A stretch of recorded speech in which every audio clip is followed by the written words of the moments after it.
Thank you. Thank you very much for coming here today to listen to these few words of mine. And before I start, I'd like to say how I appreciate being here in what I might describe as hallowed portals, with Admiral Spruance's flag at the back. It's, I find personally very uplifting, and I hope the students and everyone here does the same. Here we have, as John has just rightly said, British treaties with China and Japan. HMS Furious, we'll be introduced to her now. She was simply the gubernatorial yacht by which means Lord Elgin was able to move around the east. And there she is in England before leaving. This is taken from the Illustrated London News. As you can see, a paddle wheel steamer, wooden built, very small ship, 1,300 tons, and by modern standards a huge crew, 220 officers and men. Steam was used only, generally speaking, for navigation in confined waters, such as entering harbours and that sort of thing. For long passages she would proceed under sail. And in 1857, the year before we are talking about, she was commanded by Captain Sherard Osborne, shown here as a rear admiral. I include him particularly because earlier in his life he'd made quite a name for himself. Rather to the north of us, the Northwest Passage era, the British in the 1800s were endeavouring to see if there was a route from the Atlantic to the Pacific around the north of Canada. And they sent Sir John Franklin on an expedition in the 1840s, and he was never seen again. So Sherard Osborne was a member of a couple of the subsequent expeditions, 1850 and 1854, to endeavour to track down Sir John Franklin in his ill-fated expedition. And it transpired later that he had died in 1847. And while we're on the subject of the Northwest Passage, though it's got nothing to do with the talk, good modern-day Arctic transit economics described in Proceedings. I'm sure some of you take Proceedings.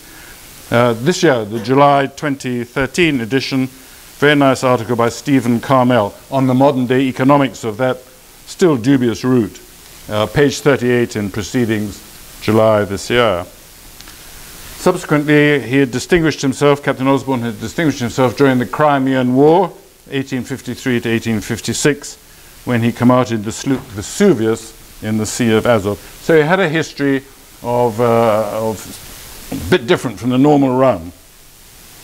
And straight away we take here from the ship's logbook an extract, 4th of May 1857.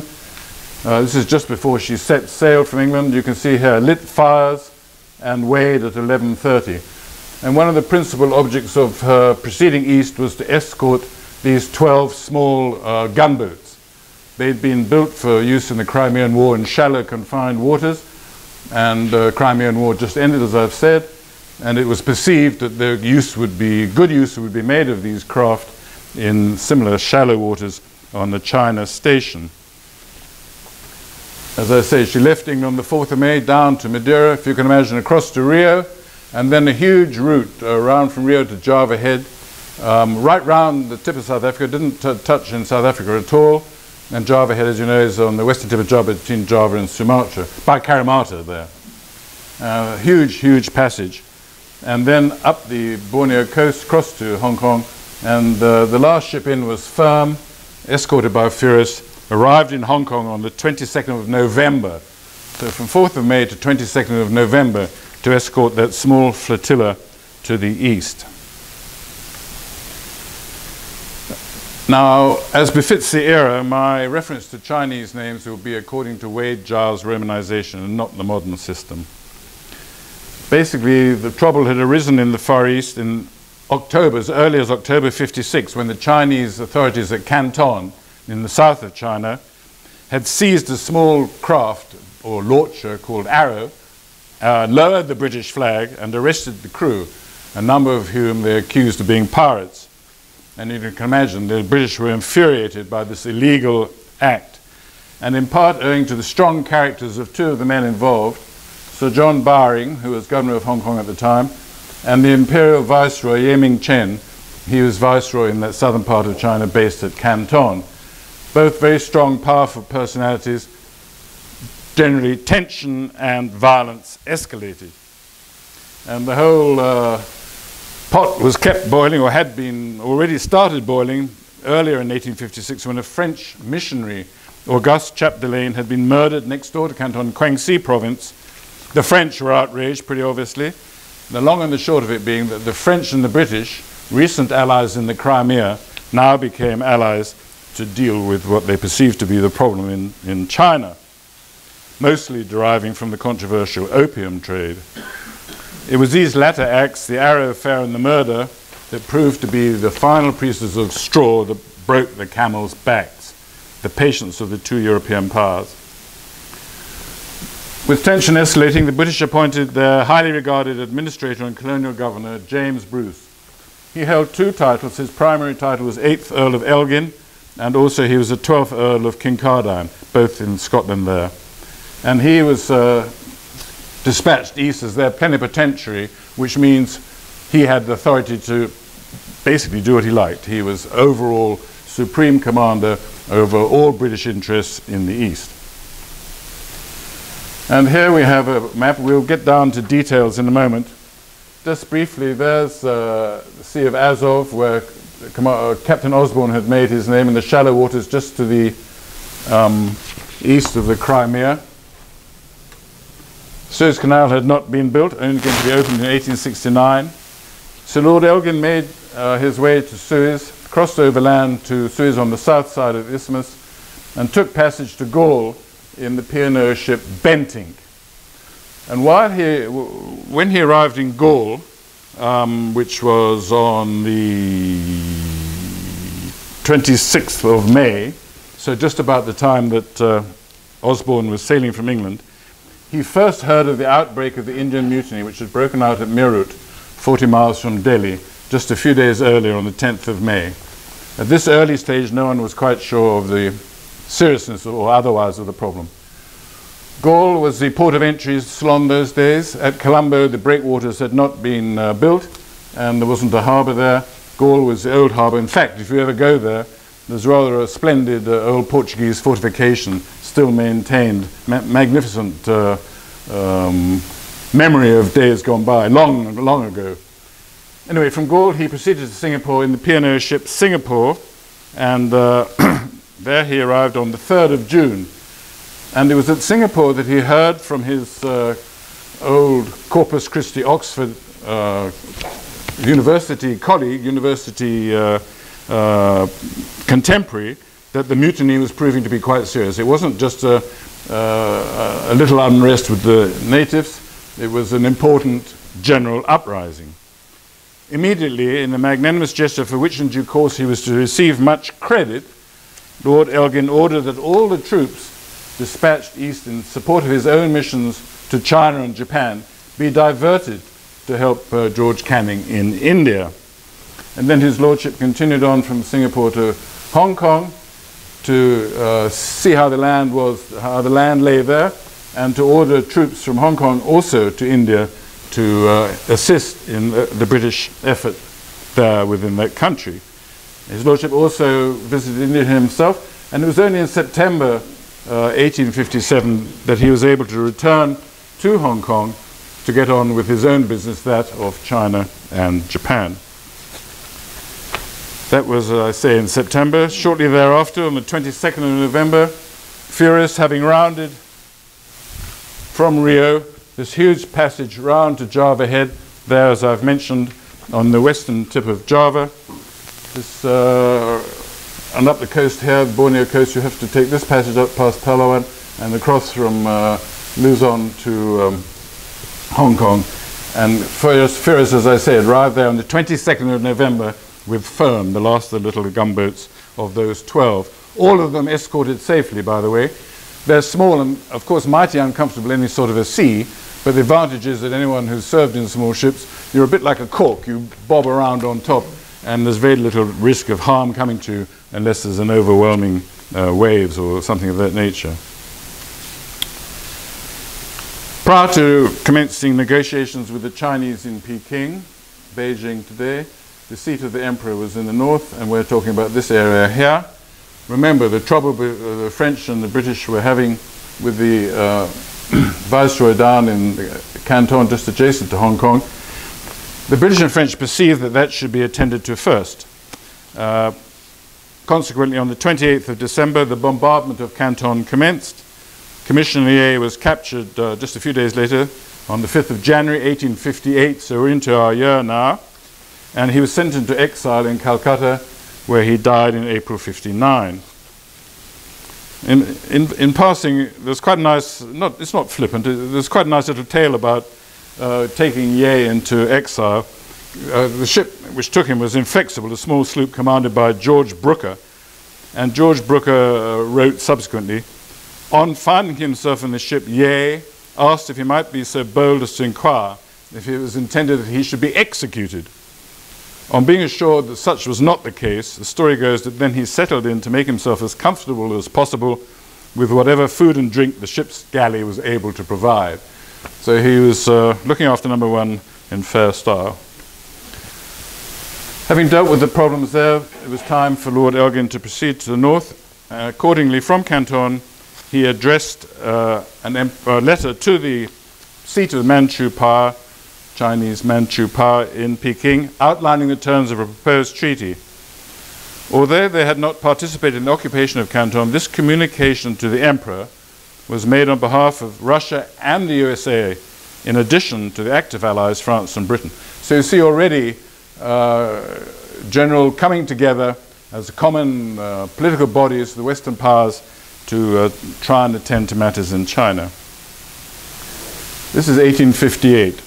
This was by no means Britain's first treaty with China. For example, one of the first historic treaties had been at Nanking in August 1842, when it was agreed that various trading ports could be set up by and used by the foreigners. Wednesday, the 3rd of March, 58, in Furious, now embarked in his yacht with his suite, Lord Elgin sailed from Hong Kong and with stops at the various treaty ports, Sweta, Amoy, Fuchao, Ningpo, made his way to Shanghai, where he arrived on the 26th of March. So he took about 3 weeks going up the coast. This next illustration just serves to indicate the proximity of Canton to Hong Kong. Kowloon on the mainland, Victoria on the island, and the rather tricky channel, a channel which should, by any competent body, have been defended very ably. But in this particular occasion, the Allies, as I've mentioned, were able to commence their bombardment of Canton on the 28th of December, and in just a week they'd captured Ye. So the Manchu Chinese resistance was pretty limited. And this was the first port of call on the 4th of March as he made his way up the coast in Furious. And I put this in, any navigators here will know of the Cape of Good Hope in southern Africa. Well, here's another one in those days on the coast of China. Not unexpectedly, when he reached Shanghai, Lord Elgin received a most unsatisfactory reply from the Chinese authorities. Knowing that any delay would be interpreted by the Chinese as indicating a weakness of resolve, the Allies, the French being under the command of Baron Gros, their commissionaire extraordinaire, made arrangements to continue on towards Pei Ho, which is at the mouth of the river, is the river mouth leading up in the vicinity of Peking. It doesn't actually touch Peking. And the general area at the mouth of Pei Ho is known as Taku.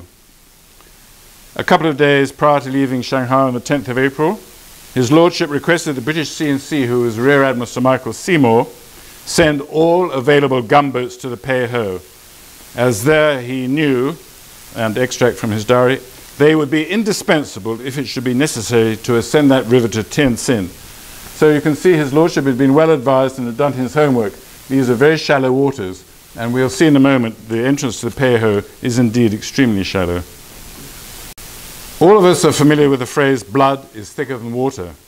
It was off the Pei Ho in June 1859, when the British were having a very hard time of it, that although he was officially neutral, Commander Josiah Tatnall of the United States Navy entered the fray by entering some much appreciated assistance to the British.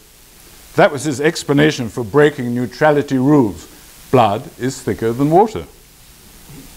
So it was that the next year, 1860, a third expedition was necessary, and that was an overwhelming success. And just to bring that date into perspective, remember, here in the United States, the Civil War commenced the following year, 1861. So this is the area we're talking about, the mouth of the Peihu at Taku, 7 or 8 miles off in those very shallow waters here at the western tip of the Gulf of Chile. There's Tenzin, a short distance upstream, and as I say, the Peihu passes close by Peking, but doesn't actually enter the city. I've stressed, Manchu occupied China. They'd conquered China in the 17th century, and they were to continue to rule China until 1910, 1911. And Sun Yat-sen is all a different subject, of course. Very interesting subject, but we certainly don't have time today. Lord Elgin proceeded ashore to Tenzin, where the treaty negotiations were to take place, knowing in advance that he was to deal with a devious and untrustworthy people. His lordship adopted an uncompromising pose. He was Imperial Britain at its worst or at its best, depending on your point of view. The Manchu Chinese particularly objected to 2 clauses, namely that free intercourse was to be established to all parts of China for trading purposes, and that a British minister would be entitled to reside in Peking. You can imagine the horror that that idea was received. The day before the treaty was due to be signed, the 2 Chinese envoys even went so far as to say that if Lord Elgin insisted on these 2 clauses being retained, they would lose their heads. As his lordship wrote in his diary, he was not influenced by this novel weapon in the diplomatic armory. The terms of the treaty remained intact, and so as it happened did the necks of the gentlemen in question. The Treaty of Tenzin was signed with Great Britain on the 26th of June, 1858, 26th of June. Similarly, the French, Russians, and Americans were to reach agreement with China.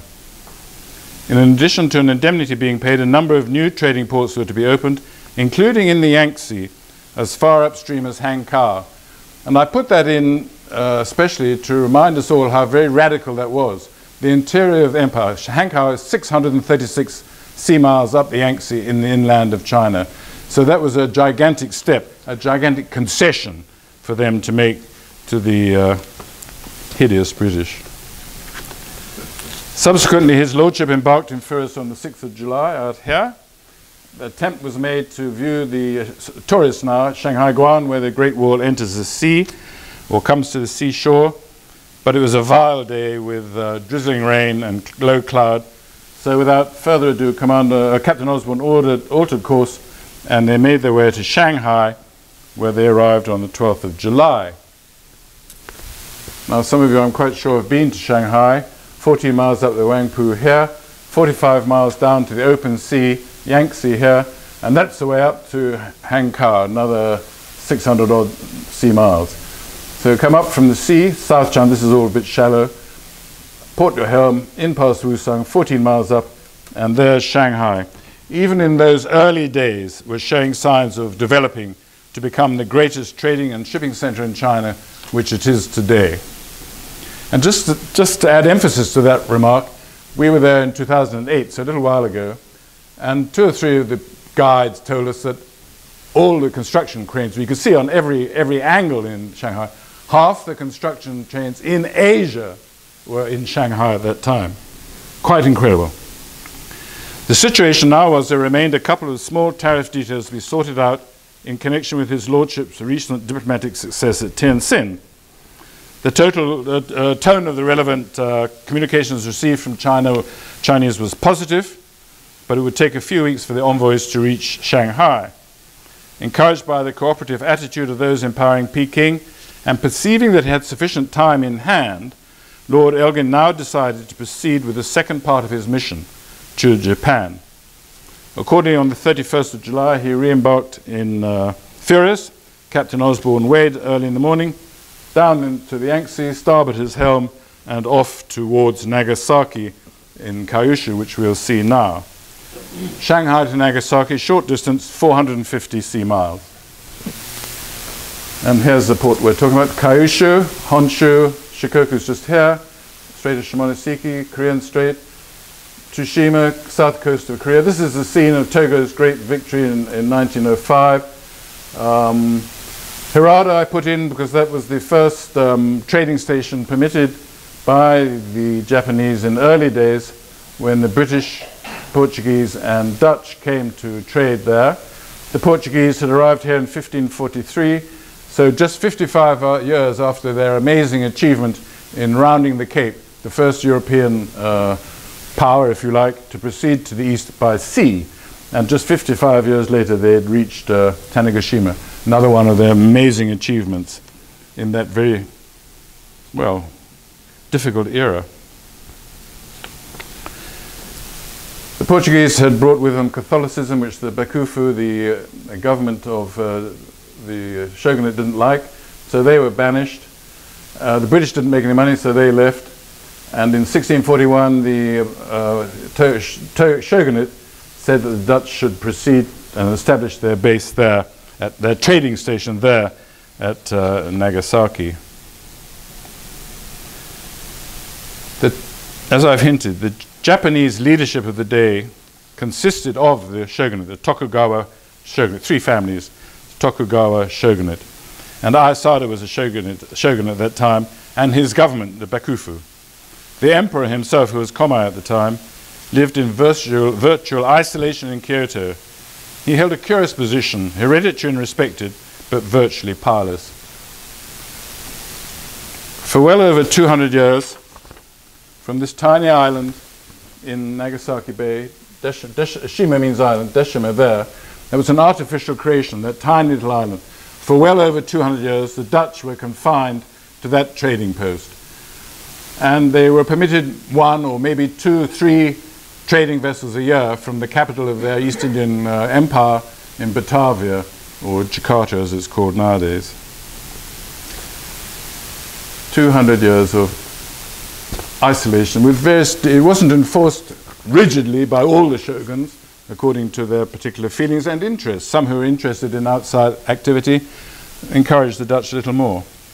This era of isolation only was to begin to end with the visit of Commodore Matthew Calbraith Perry, United States Navy, to Japan on the 8th of July, 1853, as John indicated earlier.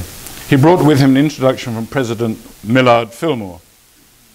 Although isolated, the policy which the succession of shoguns pursued with varying degrees of intensity, the Bakufu, the shogunate government, were not uninformed. From both British and Chinese sources, they knew of much that was going on in the outside world. They knew of British military success in China. They knew of the Treaty of Nanking of 42 and of the British very recent achievement of June 1858 at the Pei-ho.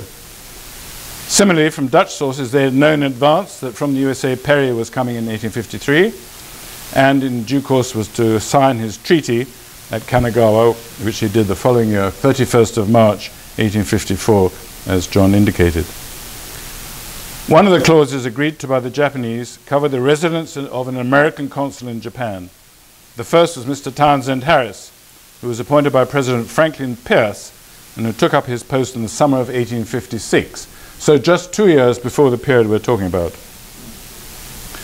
Following Perry's success later in 54 at Nagasaki, the British Commander-in-Chief, Rear Admiral Sir James Stirling, negotiated a simple, straightforward 7-point agreement with the Japanese. In reaching this agreement with the Bakufu officials here at Deshima, he had been greatly assisted by the Dutch headman, Mr. Donker Curtius. In addition to his efforts in China, before he left London, Lord Elgin also had been instructed to obtain a treaty with Japan, the usual terms covering trade, right of residence, diplomatic representation, and so on. In other words, Admiral Stirling's agreement needed to be updated. And here Furious arrived in Nagasaki Bay on the 3rd of August, 1858.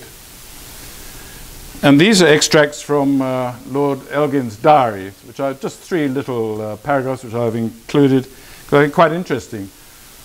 Very true. No one can deny. Secondly, I've just had a visit from the Vice Governor of Nagasaki. One of his own suite did the interpretation. They are the nicest people possible, none of the stiffness and bigotry of the Chinese. I gave them luncheon. It was wonderful how they managed with knives and forks and all other strange implements. Then the next day, I went ashore yesterday and this morning chiefly to make purchases. Things are really beautiful and cheap. The town is wonderfully clean after China. Not a beggar to be seen. The people clean too. You can see straight away that Lord Elgin is making, quite obviously, making a contrast between the two peoples and, generally speaking, at this particular stage, coming up with favorable impression of the Japanese. And here's the country. This is the area we're talking about, here on the western tip of Kyushu, Nagasaki there, Cape Chikokov in the south we'll come to now, Korea, and here's Tokyo. Yedo is the name of the town. Tokyo just means the eastern capital. And here's Shimoda, a little distant from Tokyo, but very close compared with the Dutch, who had to make this long trip every time they wanted to negotiate with the, or were invited to negotiate with the shogunate. You didn't tell them what you wanted, you asked them. Mr. Donker Curtis was not present at Deshima at the time that Lord Elgin was there.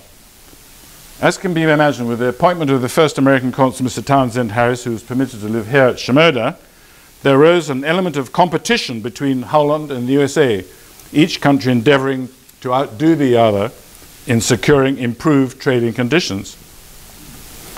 At about the time in June 58 that the British were leading the Allies in their conquest at the Pei-ho, that both Mr. Curtis and Mr. Harris were here in Yedo trying to seek improved benefits. Neither were successful. The Bakufu were not listening. By virtue of living relatively close by, Mr. Harris was able to return to Shimoda rather quickly, whereas for Mr. Curtis, this journey back to Nagasaki took 6 weeks. In the event, Mr. Harris very quickly received news, obviously, of the Allied success at Pei-ho in June, knowing that the Bakufu were concerned that maybe next the British would turn their attention to Japan. While Mr. Curtis was still en route back to Nagasaki, Mr. Harris quickly nipped over to Yedo. There he stressed the obvious, that while when the British came, it was likely they would seek to obtain from the Bakufu rights of settlement, trading, and other conditions somewhat similar to those which they had won in China. However, if now the Japanese signed a modest treaty with the USA, then that could be taken as a base point from which negotiations should start. In that way, the terms which the British would insist upon were not likely to be so onerous as that achieved by them with the Chinese. The Japanese would have a useful point of precedent from which to commence their talks with the British. Good point. There was dissent within the Bakufu, but the important members saw the point of the argument put forward by Mr. Harris, and on the 29th of July signed a treaty with the USA. Lord Elgin only remained here in Nagasaki till the 5th of August, then he proceeded in Pyrrhus, making his way in this direction. However, the following day, when they attempted to round Chikokov at the south end of Kyushu, the seas were vile. Remember, Pyrrhus was a small ship, only 210 feet in length. One member of Lord Elgin's suite was Private Secretary Lawrence Oliphant, who has left copious notes of all these travels, and he writes of their attempt the following day, when the seas had abated somewhat, to successfully round the Chikokov. And we were underway in a few minutes with blinding wind and sea in our teeth, and our bows under at every heave. The huge pointed rocks off Chikokov loomed black and threatening in the thick darkness, and we could hear the waves roaring against them as we struggled past this point. I don't think anyone's left in any doubt that he wasn't one of the happiest souls on board. In the event, all went well, and they arrived off Shimoda on the 10th of August. And there they were followed into port by another of Her Majesty's ships, Retribution, together with the steam yacht Emperor. At the suggestion of Admiral Stirling, the yacht had been built as a present from Queen Victoria to the Japanese head of state. Admiral Seymour, the C&C, and Lord Elgin had come to an arrangement whereby on behalf of the C&C, his lordship would deliver this yacht to Yedo at the appropriate moment. At Shimoda, Lord Elgin obviously visited Mr. Townsend Harris, with whom he got on very well. From Mr. Harris, he learned of the conditions of the treaty signed between Japan and the USA just a fortnight earlier. His lordship instantly appreciated the tactics employed by Mr. Harris in his negotiations with the Bakufu. At the same time, he felt that in the few weeks available to him, then the terms and conditions would prove acceptable to Great Britain. A good start would be made if Great Britain and Japan could rather quickly agree to similar terms in their treaty. In other words, Mr. Harris's perceptive argument had paid off as far as the United States was concerned. In addition, Mr. Harris was kind enough to offer to Lord Elgin the services of his translator, Henricus Huisken. The only European language understood by the few Japanese who were permitted to have outside touch with outside influences was Dutch, and Mr. Huisken, therefore, with knowledge of English, Dutch, and Japanese, was able to provide a most valuable service. As he had done at Nagasaki, also at Shimoda, his lordship entertained the governor on board. The Japanese attempted, once again, to restrict the Europeans to Nagasaki. Of course, the wrong man. Lord Elgin had nothing to do with that. This next illustration is just a quick 4-year deviation. 1849, Perry indeed had anchored off Uraga in 53 and had been the pioneer as far as modern day negotiations were understood. But as part of their normal prying and pressing and looking around, the British had been then conducted an earlier survey, very brief survey, just a couple of days, of these waters 4 years earlier. HMS Mariner, Commander Charles Matheson. I just put that in as a little sense of perspective, that's all. No diplomatic effort at all. This is the more famous map, modern map of Perry's fantastic efforts. These dotted waters are the waters he surveyed as far north as Beacon Point, Haneda Airport of today. Mississippi was one of his ships. Point Fillmore, cleverly supporting his president. An island named after himself, why not? And this is where Uraga is, where Perry had anchored in July and then proceeded the following year to Kanagawa, where his treaty had been signed. I put Yokohama in, or it's in, not because it was significant then, it was just a couple of mud huts, but it was become important because off Yokohama there was deeper water, so better for European ships. But that's the fantastic effort made by Perry with the huge surveying undertaking earlier before Lord Elgin arrived.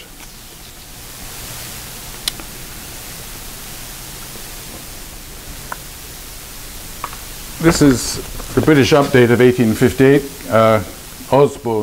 Captain Osborne's survey. This is a limit of Perry's navigation off Beacon Point. Here's Kanagawa, Yokohama, just to bring things into perspective. Lord Elgin, of course, being an experienced diplomat, well knew the value of doing the unexpected.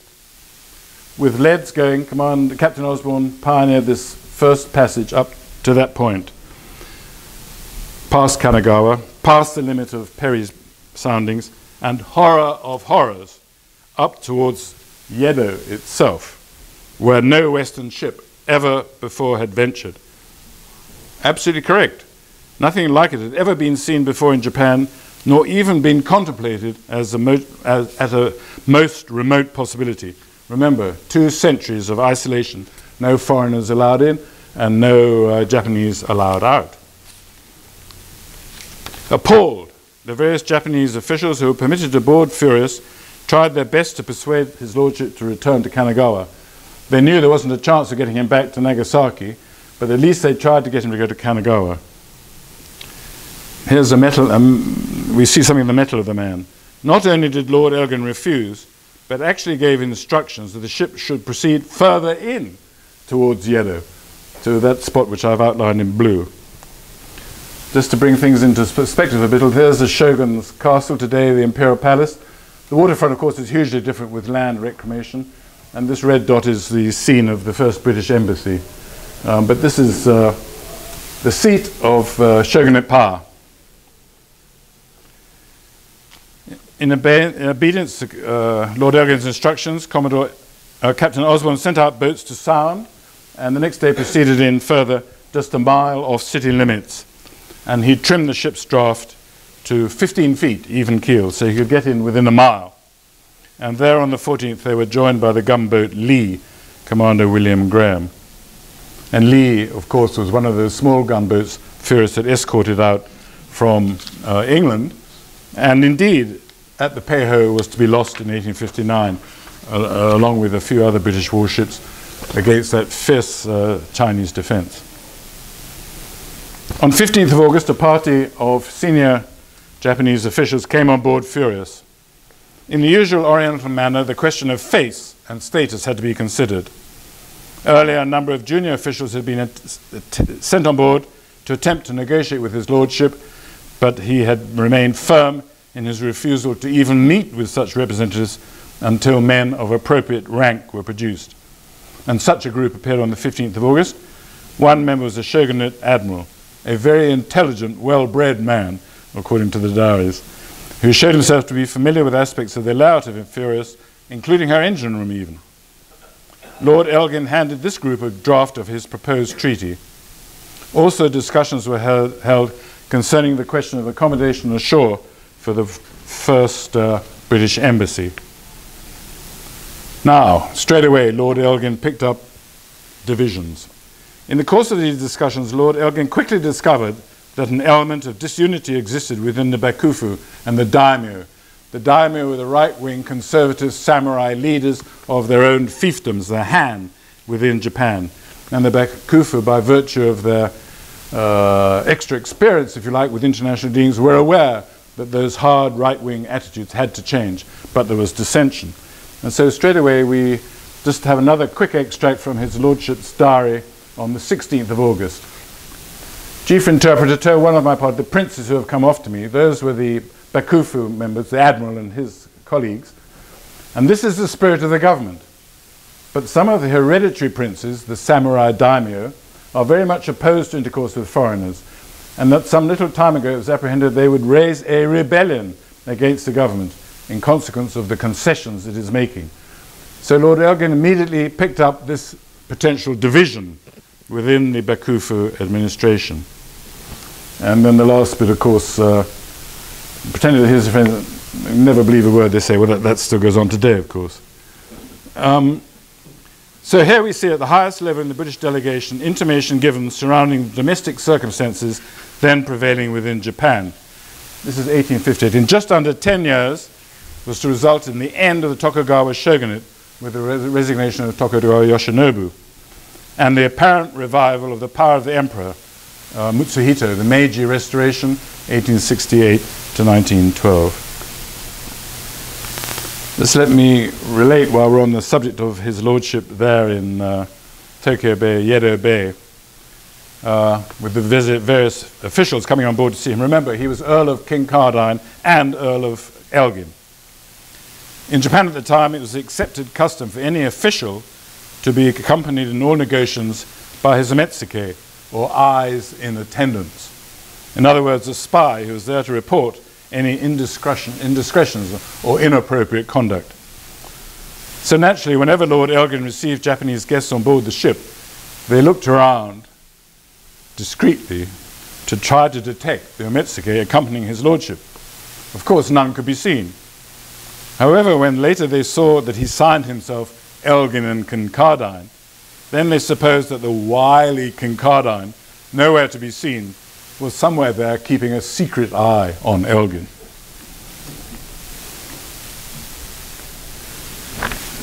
On the 16th of August, here we are at this spot here, mile off the city limits. The weather was poor, so his lordship did not proceed ashore, but instead sent members of his staff to inspect the proposed accommodation, which was just a disused temple, which could be adjusted without much problem. On the 17th, the following day, Lee came into her own. Remember, the small gunboat Lee had accompanied his lordship into Yedo Harbour, and she came into her own the following day, the occasion of the official landing. This was a magnificent procession, complete with officers in full dress, 13 ships' boat in company with their crews all in their smartest dress, salutes fired at appropriate times to both his lordship, and 21 guns to the Empire of Japan, and with bands playing. Once the depth of water reduced to 7 feet, so Firm could only go into about here when the water depth was too shallow, about 3 miles. Then his lordship switched to ship's boats and they rowed up the coast to his landing point in approximately that vicinity with considerable ceremony. You can imagine the bands, razzmatazz, glistening uniforms, therefore with much of the all-important face gained. Naturally, this was a sight then unique. Many thousands of citizens turned out to witness the extraordinary occasion. Once ashore, then, the British found their opposite numbers were businesslike and missed nothing in the course of their negotiations. Lord Elgin found that the Admiral mentioned earlier was the most intelligent and active member of the Bakufu delegation. Another envoy was the previous governor of Nagasaki, of course with exposure to wicked European thinking. When those two were in agreement, then the remainder were usually content. All proceeded smoothly, and on the 23rd it was mutually agreed that the treaty would be signed on 26 August, 2 months to the day since he had secured his treaty with the Chinese at Tientsin. Also on the same day, the British gift, the yacht Emperor, would be presented. That's pretty rapid diplomatic work. Not only that, but in a procedure quite unheard of, the Japanese also agreed to salute the British flag with 21 guns. On the 25th, Lord Elgin hosted Japanese envoys to dinner, a most successful gathering complete with toasts and, they say, witty speeches. Some witty speeches in Japanese, some in English, some in Dutch. Imagine poor Mr. Huskin trying to translate and explain the subtleties. I think that's the wittiest part of all. The Dutch copy of the treaty was made the original, as that was the nearest to being a common tongue. 26 August was also the anniversary of the birth of 1819 of Queen Victoria's consort, Prince Albert. Therefore, at noon, Furious fired a royal salute in his honour. The treaty was signed at 1 p.m, and at 4 p.m, for the first time in history, the Japanese saluted a foreign flag with 21 guns, being reciprocated by Retribution and Furious with the same number. Thereafter, the yacht was handed over with due ceremony, after which Captain Barker of Retribution hosted a feast on board for Japanese envoys. It wasn't a late night do. Lord Elgin returned to Furious by 7 p.m. that evening. Here they are, Tokyo Bay, Yedo Bay. No time was wasted by him in returning to Shanghai to resume his business in China. Having made his official farewells the previous evening, then early on the 27th, Furious weighed and proceeded to sea. Mr. Huskin was obviously dropped back at Shimoda that afternoon, and Furious returned directly to Shanghai, where she arrived on the 2nd of September 1858. Before we leave Japan, here is the map of Japan as it was in those days, with all the samurai Han fiefdoms. And I've outlined in red there the important ones, the families of whom were instrumental in the restoration of the emperor and of overcoming the shogunate power after some 250 years. The four Han who are particularly important is Choshu here, right at the western tip of Honshu, on Tosa here on Shikoku, down here the Shimazu family of Satsuma, and the Hizun here in the vicinity of Nagasaki. These were the four feudal daimyo who, if you like, saw that times needed to be changed. But of course there was a method in their madness. Earlier I made reference to the apparent restoration of the Meiji era. In fact, the power behind the throne were the Shimazu family of Satsuma and the Mori family of Chosu. So they perceived changing times were coming and had cleverly steered things, if you like, their way. Once the shogunate rule was overthrown, as I say in early 68, the Meiji era commenced, and only in 1841 were the boundaries of these feudal fiefdoms to be altered to the modern prefecture system, or ken, administrative regions. This is the last illustration. Again, an extract from Lord Elgin's diary. We are plunging into the China Sea and quitting the only place which I have left with any feeling of regret since I reached this abominable East. Abominable not so much in itself as because it is strewed all over with the records of our violence and fraud and disregard of right. So we see here, concerning his success in Japan, which had rather quickly followed his success in Tientsin, maybe Lord Elgin privately was much more liberal in outlook than his imperial behavior would seem to suggest. Thank you.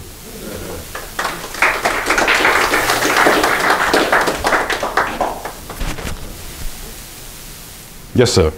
Is this too early for Chinese Gordon? I hear nothing. Gordon, China Gordon, after the man who died in Sudan. No, yeah, yes, but early days. Earlier, yes, it is. That came afterwards. Yeah. It did come out. That came with the end of the, towards the end of the Manchu rule of China, the overthrow which took place finally in 1910, 1911. So Gordon indeed was a little bit later. Thank you. Yep. I've read several times that the English introduced drugs to China to entertain the troops out there. Is this a fact? It was trade. Opium was grown in India. It was a very good crop for India to export. The Chinese exported silver. In fact, that was one of the reasons the Chinese were getting a bit upset about the opium thing. It was the degradation of their people to some extent, but don't forget it was taken at the highest level too. So it wasn't just the peasants who took the opium, it went right up the scale of people. It wasn't only the degradation of people, it was the loss of silver to India. So it was a trading. They wouldn't buy English woolens in China. They wouldn't buy anything else the English made. They wouldn't trade with with England, except with opium. So that indeed, that I mentioned earlier, the opium disagreement with the opium trade. Where did you get the opium? It was grown in India, Bengal opium. Yeah, yeah. The bund was used by the French in Shanghai. The French, the English, and everyone had their international. Let me get the illustration up. Everyone had their international. Oops, sorry. Oh, how do I get rid of that? Okay, there we go. Everyone had their international representation there in Shanghai, but the French settlement was, they were the only European power to maintain their own French, even with French names in the streets. In fact, Sun Yat-sen, when he, yes, oh, absolutely. When he went into exile, that was where he settled, in the French Quarter. The rest were the Japanese, the British, Americans, other European powers. The Italians were there. The Italians had navy ships there. Spanish. Everyone had representation of one sort or another. The British, dare I say, were by far the most important in that era, but they lived outside the French Quarter. But you're right, the French Quarter is still there with a certain architectural identity, I think it was fair to say. Yeah, yeah. What's interesting about Shanghai is it's such a cosmopolitan city today as a result of this period. Oh, absolutely. The rest of China, it's just it was the international spot, absolutely. And in fact, on the Bund, where all the big firms had their offices, Jardine Matheson office is there to this day. And the whole of those wicked colonial type era buildings are retained by the Chinese as national monuments. They haven't torn them down at all. if you look across the river, Well, Putong across the river is, mind-boggling. Yep. Oh, that's no exaggeration. Yeah. and 10,000 pigs in the water now, isn't it? Because they had some infection. I don't know how many farmers. But Peking was pretty much the same with the geishas, everything all the same. Geishas, you're getting a bit ambitious here. Good memories. I was a 17-year-old BAR when I arrived in Peking. Okay. So Geishas normally associated I with remember everything about it. normally associated with Japan, I'd say, but certainly there were dancing girls and. Oh, it was everything. Yeah, exactly. Leave it at that. Yeah. What did you trade with Japan? Japanese trade initially, Britain took from them curious things like seaweed, for example, tea. They valued high quality cloth, silks, which seems amazing, but the British were able to introduce those from China and from their own sources, and so-called exotic goods, like ridiculous things like alarm clocks with crazy toys we would describe as today, but regarded by the Japanese with a certain amount of fascination. That was in very early times. Rice, of course, they were always anxious for cheaper sources of rice, though they exported rice as well. according to crop failures and one thing or another, you know, trade, it goes on according to weather very often, that sort of thing. But initially, the Europeans were very keen on the tea, and they took some woolen goods, not much. When did the oil trade develop into China from Zirconi vacuum? Oil was discovered first in the east by the Dutch in Sumatra, just near Medan there, in 1878, something like that. And it developed from there. The Dutch were the first off the mark with oil in the east. In southern coast of Borneo too, Banjarmasin, Balikpapan, those sort of places. So it was the Shell. What became Shell were the first off the mark with oil in the east. Zirconi vacuum, I'm not sure, I don't know the corporate history, but that would be subsequent for sure.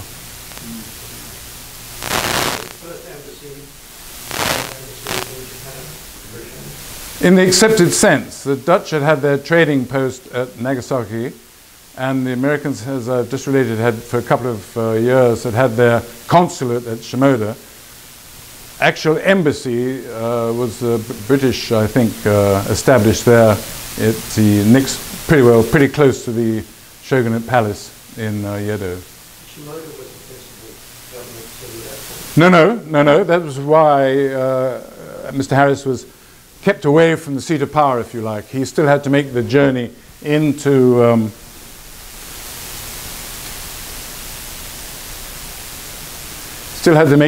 from Shimoda into Tokyo. Shimoda's, if you like, tucked out of the way a bit, on purpose. That's Tokyo Bay? Tokyo Bay, Yedo Bay, yep, absolutely.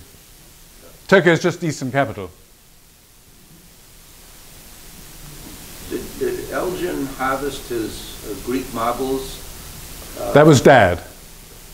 That was Dad. Oh, okay. Yeah. He died in 1842. Elgin went on to be Viceroy of India. You know, he wasn't any slouch in the British administration. He was held in the highest regard. And he went on latterly to be Viceroy. In fact, he died in India of heart condition. Now, did Japan keep opium away from its country? You hear it with China all the time. You don't hear it with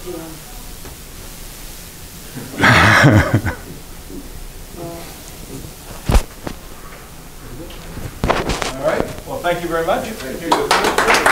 Thank you, John, very much.